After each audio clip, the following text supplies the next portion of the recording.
Salut à tous, c'est Faek, j'espère que vous allez bien et aujourd'hui on se retrouve pour parler du Final Four de la Nations League. Deux gros matchs nous attendent cette semaine, un entre l'équipe d'Allemagne et l'équipe du Portugal le mercredi soir à l'Allianz Arena et un à Stuttgart entre l'équipe de France et l'équipe d'Espagne. Pour le coup, on a vraiment deux matchs extrêmement lourds qui nous attendent cette semaine et on va commencer déjà par l'analyse entre l'Allemagne et le Portugal, le match du mercredi soir. Du côté de l'équipe du Portugal, j'ai l'impression qu'il n'y a pas vraiment de surprise au sein de l'effectif. N'empêche, cette équipe du Portugal me semble aujourd'hui vraiment vieillissante. Alors oui, effectivement, quand on regarde qu'on a un Gonzalo Ramos, qu'on a un Nuno Mendes, un Vitinha ou ce genre de joueurs, ils sont assez jeunes mais commencent à avoir une certaine expérience avec cette équipe du Portugal. Mais au-delà de quelques joueurs, oui, on a João Félix dans l'équipe, mais pareil, lui commence aussi à avoir une certaine expérience au sein de l'équipe du Portugal. Mais les joueurs les plus impactants, en tout cas encore aujourd'hui au sein de cette équipe portugaise, ça reste les piliers du genre Bernardo Silva ou Bruno Fernandes. Donc globalement, je trouve une équipe assez vieillissante, mais qui a quand même encore pas mal de jeunes joueurs qui sont là pour prendre la relève. Le problème, c'est que j'ai quand même cette petite impression qu'au niveau de l'équipe portugaise, on a du mal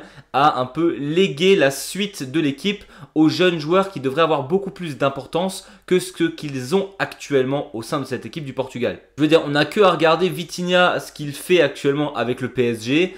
Pour moi, ça devrait être lui le leader du milieu de terrain. Parce que quand on voit la qualité qu'a l'équipe portugaise au milieu de terrain, franchement, ça peut être très effrayant pour le futur.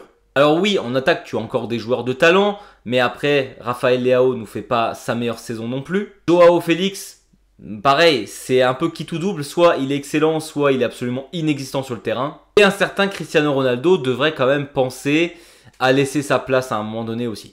Après cette équipe portugaise, je ne suis pas non plus un expert, je donne mon ressenti surtout par rapport à ce que je vois pendant les matchs que je regarde de cette équipe du Portugal. Mais si vous avez plus d'infos de comment ça se passe en interne, franchement n'hésitez pas à l'écrire dans les commentaires, ça m'intéresserait énormément. Parce que j'ai vraiment cette impression que l'équipe portugaise a un mal de fou à laisser la suite aux jeunes. En tout cas, c'est le ressenti que j'en ai.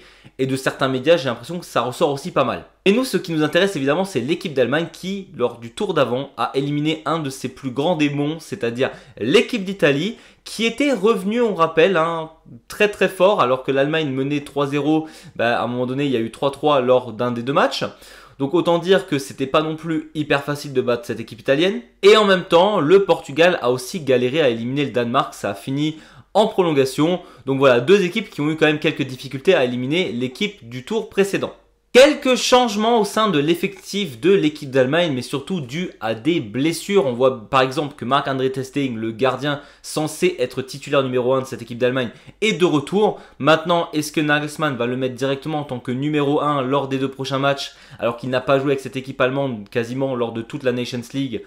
On verra. En tout cas, c'est une surprise. J'en sais pas plus à ce niveau-là. On a aussi un Rudiger toujours blessé et donc Nagelsmann a fait appel à Robin Koch en défense centrale. Et évidemment au milieu de terrain, avec l'absence de Musiala, Nagelsmann va devoir faire autrement. En tout cas, Gnabry a été rappelé en équipe d'Allemagne lors de cette sélection. Et on voit par exemple qu'en attaque, on a le retour de Füllkrug. Alors je suis hyper heureux de revoir Füllkrug en équipe d'Allemagne, même si je suis globalement assez sceptique, parce que j'adore ce joueur, c'est un de mes joueurs préférés actuellement.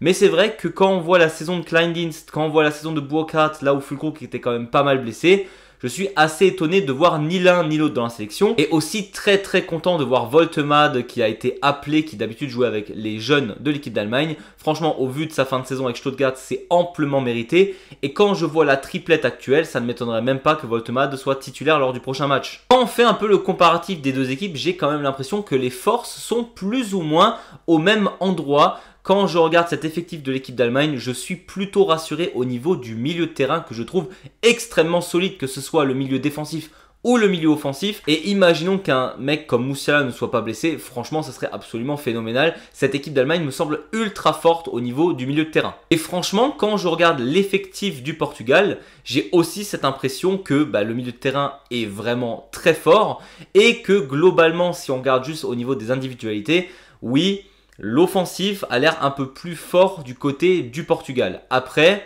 je pense que le collectif est plus rodé autour de l'équipe d'Allemagne. Et d'après moi aussi, je trouve que les deux défenses font pas peur non plus, faut pas abuser, hein, ils sont quand même dans le Final Four, ils sont arrivés jusque là. Mais il y a quand même quelques fébrilités défensives des deux côtés, des deux équipes. Et à ça, on verra qui profitera, donc quelle attaque profitera le plus de la défense un peu médiocre de l'équipe adverse. C'est vrai que quand on regarde un peu l'effectif qui a été concocté par Nagelsmann, je n'ai actuellement aucune idée de qui va être titulaire sur le terrain. Il y a beaucoup de choses qui vont changer, surtout au niveau du milieu offensif. On voit aussi, comme dit, que Kleindienst et Burkhardt n'ont pas été pris, donc qui sera titulaire en neuf? Moi, je pense que ça peut être Woltemade, mais peut-être qu'il mettra l'expérience et qu'il mettra Füllkrug sur le terrain. Donc on verra, ça me semble assez énigmatique pour l'instant. Pareil, prendre le pari de mettre directement Testing dans les buts de l'équipe d'Allemagne alors qu'il revient de blessure, que sa fin de saison avec le FC Barcelone, c'était pas non plus excellent pour pas dire que c'était vraiment médiocre. Est-ce qu'on mettrait pas Baumann titulaire lors des prochains matchs? Perso, je pense que si, mais on verra bien ce que Nagelsmann choisit. En tout cas, très hâte de suivre cette rencontre qui me semble assez équilibrée sur le papier, même si tout peut se jouer sur un match. Après, si je devais donner un pronostic, je vais faire un peu mon chauvin, mais je pense encore que cette équipe d'Allemagne, vu ce qu'elle nous a montré l'année dernière et même en ce début d'année, si on enlève une certaine mi-temps face à l'Italie, je les trouve globalement dominants. Je pensais même que le Danemark allait se qualifier à l'époque contre le Portugal. Et donc je pense que l'Allemagne est un petit peu meilleure que cette équipe portugaise et gagnerait, évidemment avec beaucoup de difficultés. Moi je vois bien un 2-1 ou un 3-1 pour cette équipe allemande. Et vraiment s'il y a 3-1, vous savez le fameux but en fin de match où on a le gardien qui a avancé pour essayer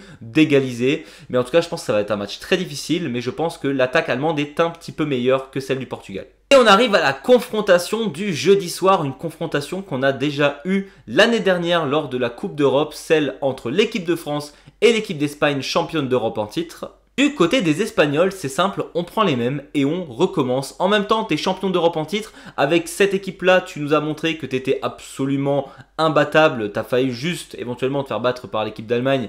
Et si Cucurella, le penalty avait été sifflé, peut-être qu'on n'en parlerait pas autrement. Mais c'est pas grave, cette équipe espagnole n'a pas démérité sa Coupe d'Europe non plus. A été vraiment excellente et a toujours un effectif absolument fabuleux. Et donc ça va être ultra dur de défaire cette équipe espagnole. Au point où je suis en train de me dire que si l'équipe de France, admettons, perd contre cette équipe d'Espagne et que l'Allemagne avance en finale aussi, il y a un monde où mes deux équipes se font taper par cette équipe d'Espagne. Ça me rappellera l'Italie en 2006 qui avait battu l'Allemagne en demi et la France en finale. Une défense très forte, un milieu de terrain très solide et une attaque, une des meilleures au monde tout simplement au niveau national. On a le retour d'Isco en équipe d'Espagne qui a fait une très belle saison. Donc franchement, qu'il apporte cette expérience en plus à cette équipe espagnole, c'est vachement cool. Par contre, moi, ce qui me fait vraiment peur, c'est le niveau de Lamine Yamal de cette année. C'est-à-dire que l'année dernière, avec l'équipe d'Espagne, il était déjà très fort. Mais au vu de la saison globale qu'il nous fait avec le FC Barcelone, c'est même plus très fort. C'est un des 5 meilleurs joueurs au monde actuellement. Et encore, je dis 5 pour rester assez large. Il peut faire très mal à n'importe quelle défense actuellement. Donc, à voir comment contenir Lamine Yamal, ça risque d'être très difficile. Surtout que quand on regarde l'effectif de Didier Deschamps, il manque quand même quelques joueurs. Upamecano, on le sait, est blessé avec le FC Bayern. Saliba, pareil, n'est pas là. Et donc, deux de tes défenseurs centraux qui sont censés être titulaires ne sont pas là. Donc déjà, au niveau défensif, ça va être beaucoup plus compliqué que d'habitude. Après, c'est vrai que quand on voit Pavard ou Konaté, je ne sais pas si eux seront titulaires. En tout cas, quand on voit les saisons, on se dit qu'on a toujours des très bons backups en défense centre. C'est pas le problème. Non, le réel problème de l'équipe de France, quand je vois cet effectif de Deschamps, c'est le milieu de terrain qui me semble ultra fragile. Vraiment, l'époque des Kanté, des Pogba, elle semble tellement lointaine quand tu vois que tu dois gérer ton milieu défensif et ton milieu tout court avec Rabiot, avec Guendouzi, avec Tchouaméni.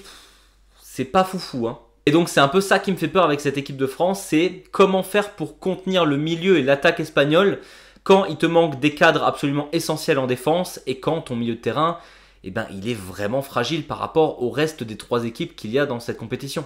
Et vous me direz, le côté positif, c'est l'attaque de l'équipe de France. Tu as Désiré Doué qui a totalement explosé cette saison. Tu as Olysée qui est tout simplement un des meilleurs Français à l'étranger. Tu as Mbappé, évidemment, qui reste toujours un monstre absolu. Thuram fait une très belle saison. Enfin bref, l'équipe de France au niveau de l'attaque, c'est très fort. Et en plus, tu as enfin appelé Cherki pour la première fois de l'histoire. Ça faisait un moment qu'on attendait Cherki en équipe de France, il est enfin là. Donc c'est vrai qu'au niveau milieu offensif attaque, tu peux faire quelque chose. Mais comment contenir cette équipe espagnole, moi c'est vraiment quelque chose qui me fait peur. Et donc si je devais donner des pronostics sur ces 2 matchs, bon déjà, voilà, j'ai dit l'Allemagne, je pense qu'elle gagne contre le Portugal. Mais malheureusement, je pense que l'Espagne va battre cette équipe de France. J'espère évidemment que l'équipe de France gagne. D'ailleurs, je n'ai même pas parlé de Dembélé qui est sur un niveau ballon d'or cette année.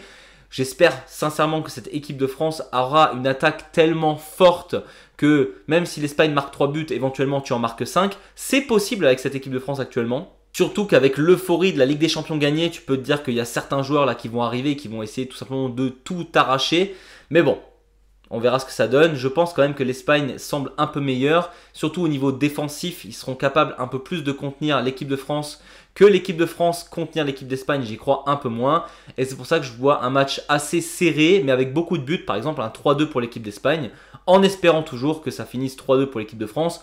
Ou plus, hein. Moi je prends. Dans tous les cas, je me dis que si l'Allemagne va en finale, j'espère évidemment que cette équipe allemande va en finale, soit j'ai la finale de rêve face à l'équipe de France où je suis quand même hype qu'une des deux équipes gagne, soit j'ai ma revanche face à l'équipe d'Espagne parce que je pense que cette équipe d'Allemagne a des comptes à régler avec cette équipe espagnole par rapport à l'Euro de l'année dernière. Voilà, c'était tout pour moi, j'espère que cette vidéo vous a plu. N'hésitez pas vous à me dire vos pronostics pour ces 2 matchs de Nations League. Évidemment, on fera un bilan en fin de semaine de ce qu'il s'est passé et en fonction de la finale qu'il y aura, il y aura aussi un live dimanche pour commenter cette finale de Nations League. N'hésitez pas à vous abonner ou mettre un petit pouce vers le haut. Nous on se retrouve très vite pour de nouvelles vidéos et d'ici là je vous dis, c'est à boss!